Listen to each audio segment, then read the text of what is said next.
Vítam vás pri dnešnom výklade karty Veľkej arkány, karty Pustovník. Táto karta je označená číslom 9, čo symbolizuje ústup a kontempláciu. V Rider-Waite tarote predstavuje introspekciu, samotu a hľadanie duchovnej múdrosti. Je to karta, ktorá nás pozýva stíšiť sa, stiahnuť sa od ruchu sveta a obrátiť pozornosť dovnútra, aby sme našli odpovede v sebe. Poďme sa pozrieť na jej symboliku. Ústrednou postavou karty je mních, alebo starec, ktorý symbolizuje múdrosť a životné skúsenosti. Jeho šedý odev predstavuje vážnosť a túžby po hlbšom poznaní. Tento odev je zároveň hábitom, ktorý slúži ako ochrana pred cudzými vplyvmi a vonkajším rušením. V ruke drží lampu so svetlom, symbolom duševnej energie a vnútorného osvietenia. A opiera sa o palicu, ktorá mu poskytuje pevnú oporu na ceste poznania.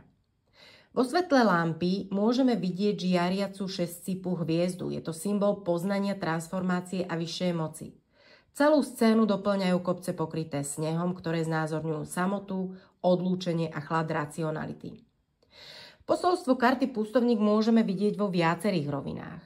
V prvom rade hovorí o hľadaní vnútornej pravdy, o rozhodnutí stiahnuť sa do samoty, aby sme lepšie porozumeli sami sebe. Zároveň prináša tému duchovnej múdrosti, ktorá prichádza po dlhom hľadaní, meditácii a vnútornom dozrievaní. Pustovník nám tiež pripomína, že samota nemusí byť prázdnotou. Môže byť priestorom, kde sa cítime dobre sami so sebou, kde môžeme premýšľať a chápať svoje potreby.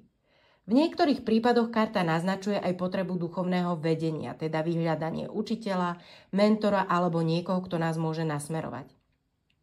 Ak by sme to mali zhrnúť, karta Pustovník hovorí o období, kedy je dôležité dať si čas na premýšľanie, načúvať svojim vnútorným hodnotám a hľadať odpovede vo svojom vnútri. Je to výzva, aby sme sa stiahli z vonkajšieho sveta a venovali pozornosť sebe, svojmu rastu a duchovnému hľadaniu.